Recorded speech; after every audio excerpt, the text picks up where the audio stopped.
В церемонии открытия второго международного фестиваля детского и юношеского творчества под названием «Шукуфагой Пойтахт. Юные дарования» приняли участие руководство исполнительного органа государственной власти города Душанбе, соответствующих республиканских и городских структур, жюри международного конкурса детской музыки, творческих и талантливых подростков из Таджикистана и из-за рубежа.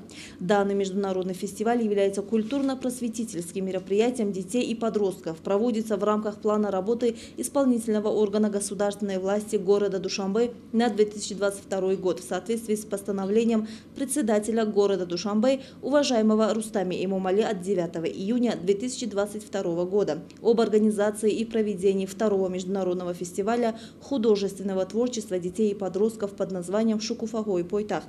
Фестиваль организован в соответствии с просветительской политикой лидера нации, президента Республики Таджикистан, уважаемого Эмомали Рахмона, обеспечивающий благоприятные условия для укрепления дружеских отношений среди одаренных детей и подростков, изучения и почитания взаимной истории и культуры, литературы, искусства и цивилизации, и на этой основе содействия развитию музыкально-художественного творчества подрастающего поколения и представления Душанбе как города, обладающего возможностями для развития детей. На фестивале покажут свои способности творческие делегации детей и подростков из России, Узбекистана, Казахстана, Индии, талантливые подростки Афганистана, а также из городов и районов Таджикистана, центров дополнительного творчества и образования, детских студий и ансамблей на крупных площадках культурных учреждений столицы в исполнительских и музыкальных секторах.